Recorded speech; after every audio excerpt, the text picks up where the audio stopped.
And joining us from WAMU in Washington, D.C. is Dr. Kevin Sabet.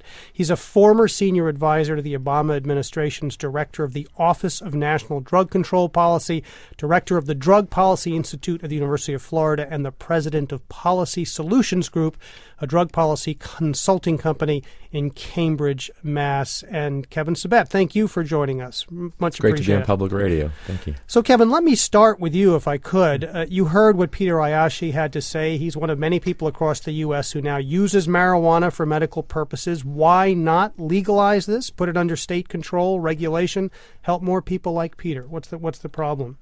Well, I've met Peter, and clearly he's very genuine, and he has a debilitating condition for which I and many others have compassion for. So let's put that out there first. If this question 3, this referenda that people will vote on in November, was about people like Peter and was written in a way that would only allow those with rare debilitating illnesses or those with excruciating conditions like neuropathic pain as related to cancer or wasting as related to HIV, I don't think we'd be having this debate. Unfortunately, question 3 is written in such a broad way that it would set up in the first year at least 3 dozen marijuana stores for which anybody could go in and get marijuana for any illness for which any doctor they found said that it would provide relief. So, what you're going to have here is a few unscrupulous doctors making money off of people saying that they need marijuana for relaxation or headaches. And that's what we see in most states that have this right now. Less than 2% of people in all of these 17 states that you mentioned are getting marijuana for conditions like cancer, glaucoma, MS, or AIDS. So it was just... So is it possible then to write the law better so that we could just help people like Peter and keep the other folks who just, want to figure out a way to get marijuana to get high out of the conversation? Right. Well, that would be a start. But unfortunately, where the money has come from this initiative and where this whole movement comes from is one that wants to legalize marijuana outright. And they've been very transparent that that's the there's a YouTube video actually out there saying that, it was decrim in 2008 in Massachusetts. It'll be medical in 2012 and boasting and bragging about legalization in 2016. So if this was really about medicine and about doctors' relationship, we wouldn't have groups like the Mass Medical Society coming out against this. We wouldn't have people like, Dorchester Democrat Marty Walsh coming out against this and others. Here's my daily digest giving no one question 3 some more campaign advice since they're failing so badly, and the reform of marijuana side is winning 2-1 at the polls right now. If you do a poll in Massachusetts, we have 2 votes for every vote they have. Today they were on Radio Boston on WBUR. Matt Allen from Mass Patients Advocacy Alliance was there speaking for medical marijuana, the campaign that I don't work on, but I do know Matt. On the other side was Kevin Sabet, who I also know. I don't know him personally, but I know who he is. And, basically, I think a lot of my videos from now in November, there's going to be basically probably a YouTube channel or what do you call those things? Not a channel. Yeah, I don't even know what they call them, but we're going to have a section on YouTube of Mike Cann. It's going to be Kevin and Heidi show. Because that's what I'm looking at this as from now on. They came after me, so I love it. Because now I get to do what I do and I don't get to feel bad. So it's the Kevin and Heidi show for the next until November 6th. And actually beyond that, because we're going to have a good laugh when we win. We're going to destroy them. We're going to destroy them. And that's basically what we're doing at this point. Kevin, you were on Radio Boston today. And you went on and on about all kinds of BS that no one was listening to. And it was kind of a boring show, I just have to admit.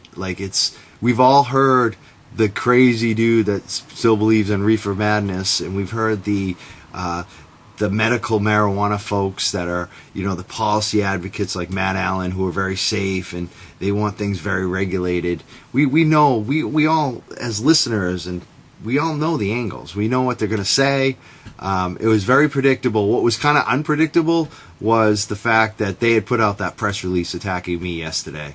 That Kevin had actually, in his first retort, brought up my video again, and again neglected to note the 62% of voters out there that support legal cannabis, which was my point of my video. He's quoting my video, but he's not admitting to the one point that is the most pertinent, that 62% of mass voters support legal cannabis.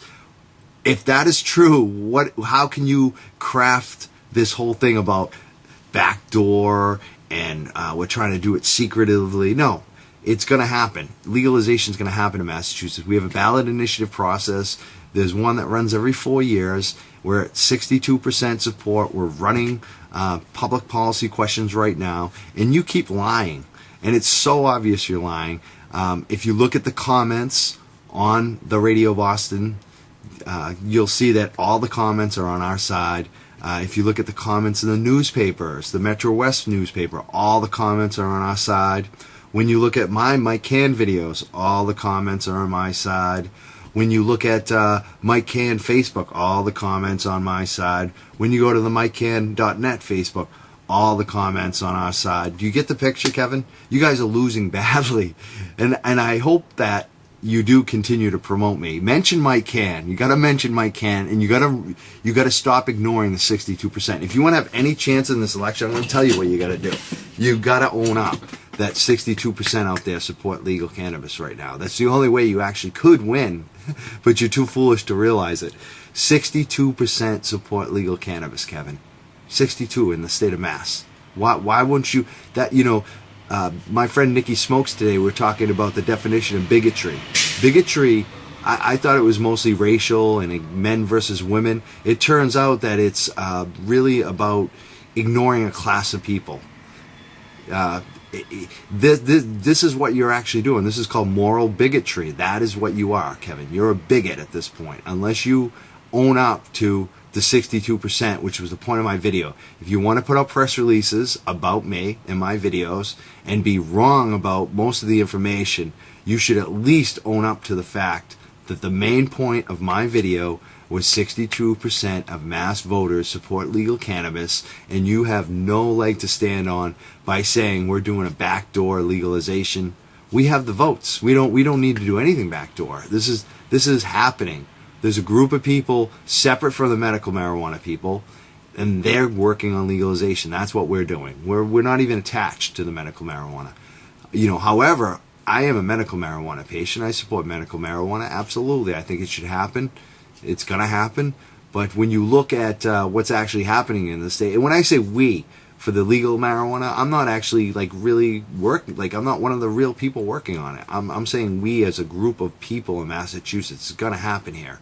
I'm doing my radio show. I do my activism through my radio show and my YouTube videos. As I said, I speak for myself, and I often speak for the people that I talk to, the supporters, the 62%. What I do support is myself and the 62% that you want to ignore, Kevin. Before I end it, I also want to, there was a lot, I could just be picking all day at this interview he did. I'm just going to, we're playing, what you heard is like the first beginning of the radio interview. It's his first retort, and that's all I'm going to pick apart today. I'm just going to let it go. We'll get him another day, but he also mentioned Martin Walsh, Rep. Martin Walsh. There are many elected officials coming out against this, including Martin Walsh and others. Number one, I want to know who the others are, because I don't think they exist. I don't believe that there are any others in the state of Mass that are elected state officials that are against medical marijuana. And Martin Walsh, he's the only one left. He's the only one standing. I have some video I'm going to actually add on to this of Martin Walsh speaking a few years ago at the State House. He went on and basically said that marijuana leads to mental institutions. That was the title of the video that I put out on him. After he spoke, and I filmed it and I recorded it, and it came out so well with some concerned citizens in the background shaking their head at his testimony. No other state, before that happened, before Martin had spoke, it was often that state reps and elected officials would speak out against medical marijuana and legalization in Mass. They would often come to testify. When I recorded that and put that out on YouTube, that ended that standard operating procedure of having elected officials come out and speak out against medical marijuana at the State House at our hearings. They no longer laughed at us. They know that is the big change that is underway here. We have two things going for us right now. Actually, much more than that. But we have the ballot initiative in Massachusetts, number one. We have number two. We have activists with technology and cameras and access to things like we never have before. This networking, this viral effect. You can't stop that, Kevin Sabet. You are getting creamed by it. You should. You're gonna continue to get it from me unless you own up to the 62%. And this message goes to Kevin and Heidi. 62%. If you don't, at this point, you have done such an injustice to the voters, the group of people, the majority of the people in the state who want legal cannabis, because you're lying. You're making it look like something it is when it isn't that at all. And I've gone through this over and over again in my video, so I'm going to leave it short. But when the only rep you have is crazy Martin Walsh, mental institution Martin Walsh, and Martin, I don't want to come off like I hate this guy. I don't want people to send hate mail to him. From my understanding, I know a lot of elected officials in the state. He is a nice guy. Martin, from my understanding, had some drug and alcohol issues in his past. I think it was mostly alcohol, from my understanding. And like a lot of people, like my uncle, I have an uncle just like this, who is a reformed alcoholic. He thinks that one drink is too much for anybody. He thinks that alcohol should be illegal. He thinks that marijuana is like heroin. He thinks that any type of drug is awful for all people at all times. And this is common with someone who is in recovery. And if that works for them personally, great. I salute it. I support it. But that's not what the voters of Massachusetts want. They don't want my uncle, the dry drunk, with his zero tolerance, pro-prohibition mindset to be running the state's drug policy. That's not the way it's going to happen. 62% agree with what I've been saying.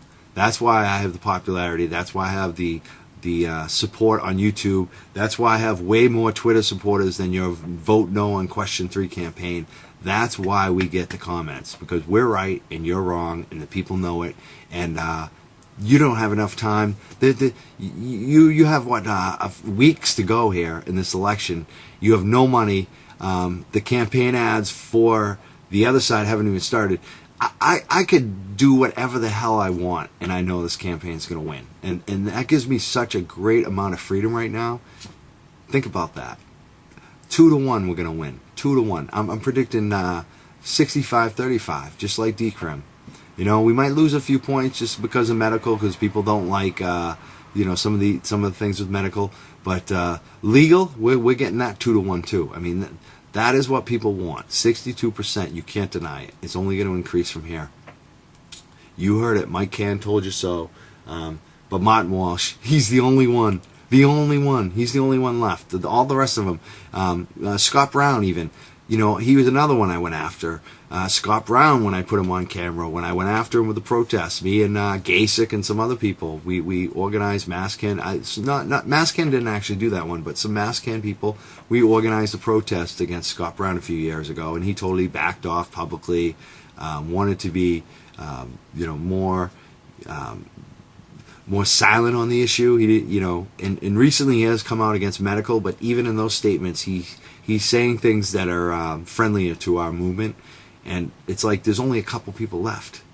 The rest of the politicians, no, they don't want to go on camera and say anything bad about medical. They don't want to go even on legalization. They'd rather just not answer at all. They'd rather not have anyone mad at them on this subject, because they know that 62% or somewhere around that number support legal cannabis. They know.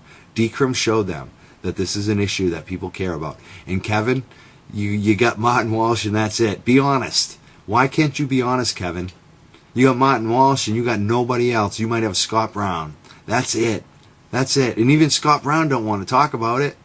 Martin Walsh, he's hungry for it. Look at the video. And I bet Martin Walsh doesn't even want to talk about it anymore, because politically he knows it ain't good for him. Even Mad Dog Martin Walsh, because I haven't seen Martin Walsh speaking out publicly, but Kevin says he's still with him. All right, you got Martin Walsh, For how long? We'll see. Google Mass Rep Martin Walsh right now and see what comes up on the first page. My video. Martin Mental Institution Walsh. That's what comes up. That's why these reps don't want to talk anymore. When they know that there's someone out there like me who's recording and getting the views and putting it out there and leaving it out there, they stop talking against medical marijuana. And that's just something that all of you in all your cities and towns should start doing. If you don't like the way someone's speaking about an issue, record it. Go down to City Hall. Go down to the State House. Especially when you have hearings. Especially when there's a campaign. Especially when they're throwing crap back at you. Like Heidi and, I said it wrong. Kevin and Heidi. It's a new couple. Kevin and Heidi. The Kevin and Heidi versus Mike Cann show.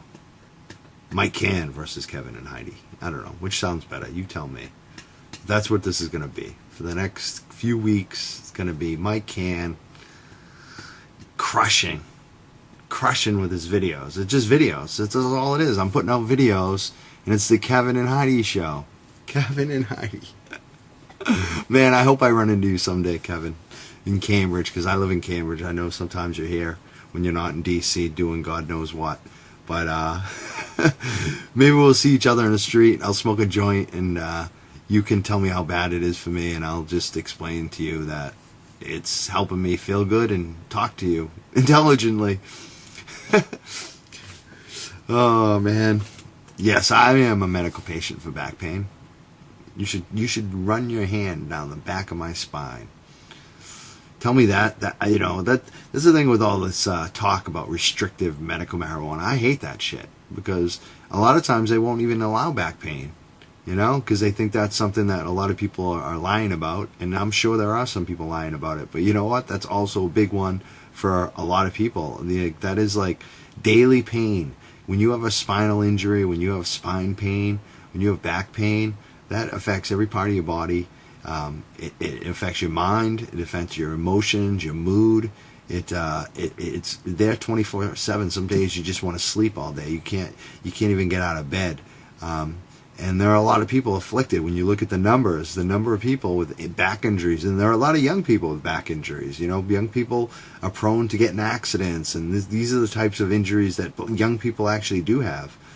So a lot of times when you see someone like myself, especially myself, I still got the muscles. I'm still strong. I was a wrestler, athlete. I was a sprinter. I was, did track. I played soccer. I played baseball, football. I was an all-around, great athlete, and I still am in some respects. Believe it or not, I still, with the injury I have, I still do a little bit. Not often, but I'm competitive and I love to keep in shape. But yeah, that's me. So just get out there and do it. That's Jim Gray's been saying that. Judge Jim Gray's been saying that. Just get out there and do it. Take it personally. That's what we need to do. That's what I've done. I've taken it personally. And look now, they're coming after me.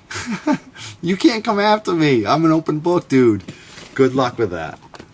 All right, I just want to comment on how stupid vote no on question 3 really is. As a political team, Kevin and Heidi really don't get it. Vote yes on mass question 3, legalize medical marijuana is my video. I'm one of the #1 activists in Boston. My name is Mike Cann. Many people know who I am. If you look down, these are the YouTube analytics on who's hitting the video, how are they finding it. If you look down at September 20th, you notice Mass Vote No on question3.com has my video on their website. They are now promoting Mike Cann. And they're foolish enough to not even understand that when they put my video on their website, that gives me more viewers, more people checking me out, more people getting the truth. And they wonder why they're losing. They wonder why they're losing. I hope they put all my videos up on their page. That would be like the biggest thing ever. Kevin and Heidi, please post my next video up on your page. Please. I need more traffic for it. Second bill is, and I was not intending on testifying today until it was brought to my attention, House Bill 4468, the decriminalization of marijuana, possession of marijuana. I do not know what to think about this piece of legislation. There are some legislation filed in this Commonwealth that doesn't make sense, and this is just one of those pieces of legislation that just doesn't make sense. And I saw the board leading into this room that showed that 57% of people in my district voted to decriminalize an ounce or less of marijuana. And my community is one of the communities that's hit the hardest by people using drugs.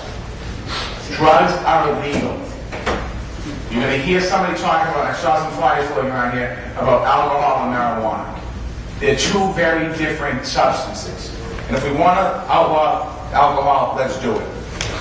But I can tell you one thing, marijuana is a gateway drug. There is no one sitting in our jails today who have been arrested for an ounce of marijuana. They might be arrested for an ounce of marijuana and their rap sheet longer than that, but they're not in jail for an ounce of marijuana. And I don't think it makes sense, and it's not good policy. Because what happens in this case is, what happens if somebody gets caught with one Oxycontin pill? They didn't have a whole bag of them, they just had one of them. Or just a little bit of heroin. They didn't have a lot of heroin, they had just a little bit of heroin. And I just think that this legislation, I hope this legislation does not go anywhere, and I also intend on doing everything in my power as an elected official to fight the ballot question, because it just doesn't make sense. In no cases can this be explained to me in a proper way that decriminalizing an ounce of marijuana makes sense in Commonwealth of Massachusetts. It's a gateway drug. The next step after marijuana potentially could be Oxycontin, heroin, and then the next step after that is, we all know, jails, mental institutions, or death, by which the state puts hundreds of millions of dollars a year into recovery programs to fight drug use in the Commonwealth of Massachusetts. What we should be doing is trying to find ways of stemming the use of drugs rather than the way of promoting how to beat the system when you get arrested for the possession of marijuana. So I just want to put that out there, and thank you for taking the time. Any questions at all for Representatives? Seeing none, thank you. Attorney Christine Blacklock.